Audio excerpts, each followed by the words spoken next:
নমস্কার, দেখছেন talk to Bangla. আমি অভিষেক রয়েছে আপনাদের সাথে। এই মুহূর্তে যে খবর নিয়ে উপস্থিত হয়েছি, গণেশ কুমার হয়তো বুঝতে পারেনি যে পশ্চিমবঙ্গের মাটিটা বিহারের মতো নয়।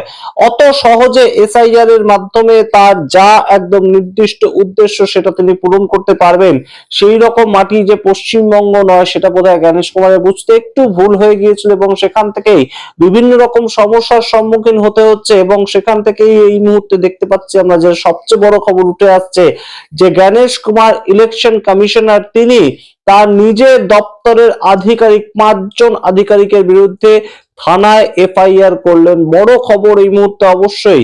এবং তার কারণটা কি, যে ভুয়ো ভোটারদের সেই আধিকারিকেরা এসআইআর এর মাধ্যমে সঠিকভাবে একদম সরাসরি ভোটার লিস্টে ইনক্লুড করছিল পশ্চিমবঙ্গে, এবং সেটা গণেশ কুমার জানতে পেরে নিজেই তিনি একদম সরাসরি অ্যাকশন নেন, এবং সেই অ্যাকশন একদম সরাসরি এফআইআর। কোথাও গিয়ে সাসপেন্ড করতে পারতেন, শোকজ করতে পারতেন, সেই সমস্ত ধারই ধারেননি। তিনি এফআইআর করে ফেলেছেন তার নিজের দপ্তরের 5 জন আধিকারিকের বিরুদ্ধে। সেটা যখন একদিকের একটা খবর, সেটা সম্বন্ধে অবশ্যই বিস্তারিত বলবো, আপনাদের কি ঘটনা ঘটেছে অবশ্যই বলবো। কিন্তু তার সঙ্গে আরেকটা খবর গুরুত্বপূর্ণ, যে মুখ্যমন্ত্রী মমতা বন্দ্যোপাধ্যায় বাংলার তরফ থেকে প্রথম দিন থেকে তিনি এসআইআর এর বিরোধিতা করছেন, এবং এই মুহূর্তে তিনি তার 3 নম্বর চিঠিটা আবারও পাঠিয়েছেন। 4 পাতার একটি বিস্তারিত ব্যাখ্যা করে তিনি চিঠি পাঠিয়েছেন, যেখানে পর পর বিভিন্ন ধরনের সমস্যার কথা তিনি লিখেছেন। এই যে এসআইআর এর শুনানিতে ডাকার ফলে কি কি সমস্যার মুখোমুখি মানুষকে হতে হচ্ছে, কোন ধরনের কোন কোন ডকুমেন্ট নিয়ে যেতে হবে শুনানিতে, সেই সমস্ত বলা হচ্ছে না, কিন্তু মানুষের কাছ থেকে সেই সমস্ত ডকুমেন্ট চাওয়া হচ্ছে। এবং 20 থেকে 25 কিলোমিটার বাড়ি থেকে দূরত্ব এক একটা এই যে শুনানি কেন্দ্র, সেগুলোকে স্থাপন করা হয়েছে। শুধু তাই নয়, বিএলএ অর্থাৎ বিভিন্ন পলিটিক্যাল পার্টির যারা বিএলওদেরকে সাহায্য করেছিলেন এসআইআর এর সময়, তাদেরকে ডাকা হচ্ছে না, তাদেরকে অংশগ্রহণ করতে দেওয়া হচ্ছে না। এই সামগ্রিক বিষয়ে বিস্তারিত 4 পাতার চিঠি লিখেছেন মুখ্যমন্ত্রী মমতা বন্দ্যোপাধ্যায়। সমস্তটা বিস্তারিত বলবো, তার আগে অবশ্যই টক টু বাংলা ইউটিউব চ্যানেলটিকে সাবস্ক্রাইব করুন, এই ভিডিও দেখুন শেষ অবধি স্কিপ না করে। এই মুহূর্তে গণেশ কুমার কি করবেন ঠিক বুঝতে পারছেন না হয়তো, এবং তাই জন্যই ড্রাফট ভোটার লিস্ট বেরিয়ে যাওয়ার পরে তিনি যেভাবে একদম শুনানিতে ডাকছেন, বিভিন্ন মানুষকে নোটিশ পাঠিয়ে শুনানিতে ডেকে পাঠাচ্ছেন। অন্যান্য বিভিন্ন মানুষজনের কাছ থেকে আমাদের ব্যক্তিগত অভিজ্ঞতা উঠে আসছে, যেটা একদম আমরা জানতে পারছি যে ফোন করে বিএলও বা বিএলএ তারা ফোন করে বলছেন যে আপনার নামের বানান ভুল আছে, আপনি ডকুমেন্টস জমা দিয়েছেন, ইত্যাদি ঘটনাগুলো ঘটছে। সেগুলো আনঅফিসিয়ালি, অফিসিয়ালি বিভিন্ন মানুষকে ডেকে পাঠানো হচ্ছে, এবং সেখান থেকেই এই মুহূর্তে একটা বিভ্রাট সৃষ্টি হয়েছে। কিন্তু সবচেয়ে বড় অভিযোগ যেটার ভিত্তিতে এফআইআর রেজিস্টার হয়েছে 5 জন আধিকারিকের বিরুদ্ধে, সেটা হচ্ছে যে ভুয়ো ভোটারদের ভোটার লিস্টে জায়গা করে দিচ্ছিলেন বিএলওরা। অর্থাৎ ভুয়ো ভোটার, তাদের কোনো ধরনের কোনো পরিচয়পত্র নেই, কোনো ধরনের 2002 এর লিস্টে তাদের নাম ছিল না, কিন্তু তাদেরকে আবারও নতুন ভাবে ভোটার লিস্টে নাম তোলার প্রক্রিয়াতে সামিল করছিলেন বিএলওরা। এবং সেই আধিকারিকদের সরাসরি তাদের বিরুদ্ধে আইনি ব্যবস্থা নেওয়ার জন্য গণেশ কুমারের যে কমিশন, ইলেকশন কমিশন, সেই ইলেকশন কমিশন তাদের বিরুদ্ধে এফআইআর রেজিস্টার করেছে। এই ধরনের ঘটনা 5 জায়গায় ঘটেছে পশ্চিমবঙ্গের ক্ষেত্রে।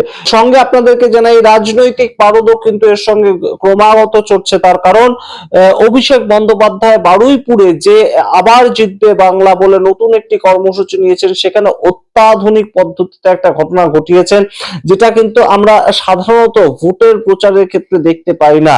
তিনি কি করেছেন, তিনি ইলেকশন কমিশন কতটা অকর্মণ্যভাবে কাজ করছে সেটাকে প্রমাণ করার জন্য 3 জন মৃত ভোটার, 2 জন পুরুষ 1 জন নারী, সেই 3 জন ভোটারদেরকে একদম মঞ্চে উঠিয়ে নেন, এবং উঠিয়ে তিনি দেখান যে এই 3 জনের নাম এসআইআর এর মাধ্যমে মৃত ঘোষণা করা হয়েছে, কিন্তু তারা জলজ্যান্ত দাঁড়িয়ে আছে।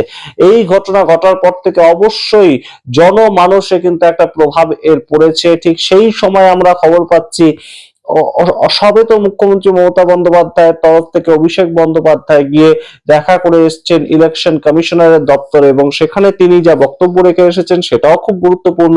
তিনি বলেছেন যে আঙ্গুল নামিয়ে কথা বলুন, আপনি একদম মনোনীত একজন প্রার্থী, আমি নির্বাচিত একজন সদস্য।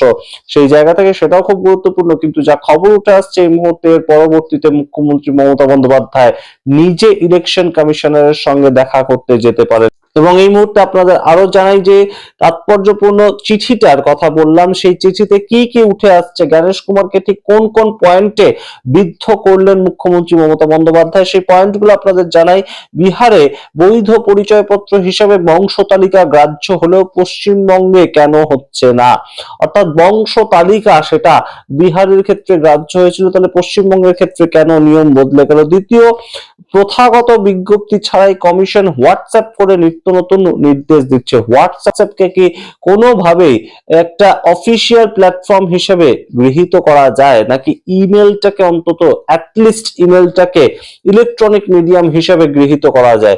আপনারা এর উত্তর দেবেন। তার পরবর্তীতে মুখ্যমন্ত্রী যে অভিযোগ করেছেন, ইআরওদের অনুমতি ছাড়াই কমিশনের তথ্য প্রযুক্তি ব্যবস্থার অপব্যবহার করে ভোটারদের নাম বাদ দেওয়া হয়েছে। একদম এর আগে আপনাদের খবর জানিয়েছিলাম যে ইআরও অর্থাৎ ইলেকট্রাল রেজিস্ট্রেশন অফিসার, তারা সরাসরি চিঠি লিখছে এই মুহূর্তে ইলেকশন কমিশনকে, পশ্চিমবঙ্গের ক্ষেত্রে স্টেট ইলেকশন কমিশনারকে, যে আমাদেরকে জানানোই হচ্ছে না, এআই এর মাধ্যমে বিভিন্ন মানুষের নাম বাদ দিয়ে দেওয়া হচ্ছে, আমরা তাহলে এই ক্ষেত্রে কোনোভাবে দায়ী থাকবো না? তো এই প্রশ্ন ইআরওরা তুলেছেন এখন মুখ্যমন্ত্রীর চিঠিতে, একই প্রশ্ন মুখ্যমন্ত্রীও করেছেন। এর পরবর্তী প্রশ্ন তিনি যেটা তুলছেন যে শুনানির সময় কোন কোন নথি লাগবে তা ভোটারদের জানানো হচ্ছে না, আবার নথি জমা পড়ার পরও কোনো প্রমাণপত্র দেওয়া হচ্ছে না। অর্থাৎ এই বিভিন্ন জায়গার যে ভোটারদেরকে শুনানির ক্ষেত্রে ডাকা হচ্ছে, যে আপনাদের বিভিন্ন নথি মিসপ্লেসড রয়েছে, সেই ক্ষেত্রে কোন কোন নথি নিয়ে যেতে হবে সেটা জানানো হচ্ছে না, এবং নথি তারা যেগুলো জমা দিচ্ছে তারপরেও যে তার কোনো প্রমাণপত্র দেওয়া হচ্ছে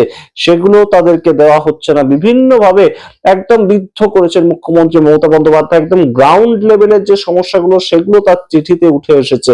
তারপর তিনি বলছেন, বহু ভোটার 20 থেকে 25 কিলোমিটার দূরত্ব অতিক্রম করে শুনানিতে যোগ দিতে বাধ্য হচ্ছে।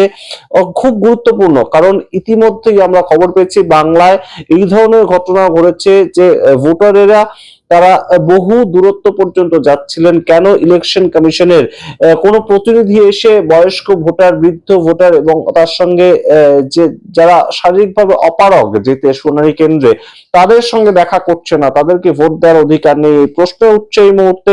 এবং তার সঙ্গে গুরুত্বপূর্ণ যেটা প্রেক্ষাপট, যে 20 থেকে 25 কিলোমিটার দূরত্বে যদি শুনানি কেন্দ্র হয়, তাহলে সেইটা যাওয়াটাও তো একটা হেডেক একজন বয়স্ক মানুষের ক্ষেত্রে। তার পরবর্তীতে তার পয়েন্ট, এনুমারেশন পর্বে বিএলএরা সক্রিয়ভাবে কাজ করলেও পরবর্তী ক্ষেত্রে তাদেরকে আর কাজে নেওয়া হচ্ছে না। অর্থাৎ যখন ফর্ম বিলি করা হয়েছে তখন বাড়ি চিনতে পারবেন না বিএলওরা, অবশ্যই সেটা স্বাভাবিক ঘটনা, তারা তো সরকারি স্কুল টিচার, তারা বাড়ি চিনবেন কি করে প্রত্যেক মানুষের, কোন পার্ট নাম্বারে কোন সিরিয়াল নাম্বারে কে আছে? তাই জন্য তখন বিএলএদেরকে বিভিন্ন পার্টির তরফ থেকে নেওয়া হয়েছিল। কিন্তু এখন কেন পরবর্তীতে আর তাদেরকে পাত্তা দেওয়া হচ্ছে না, তাদেরকে কেন গ্রহণ করা হচ্ছে না এই ক্ষেত্রগুলোতে, যেখানে হয়তো দেখা যাচ্ছে এই মানুষের নামের বানান ভুল আছে, এই ভোটারের ক্ষেত্রে বাড়ির অ্যাড্রেস ভুল আছে, সেই ক্ষেত্রে কেন বিএলএদেরকে সতর্ক করা হচ্ছে না? এই প্রশ্ন তুলেছেন তিনি। এবং তার সঙ্গে গুরুত্বপূর্ণ যেটা, এসআইআর ক্রিয়ার সঙ্গে যুক্ত আধিকারিকদের গুরুত্বপূর্ণ সাংবিধানিক দায়িত্ব থাকলেও তাদের যথাযথ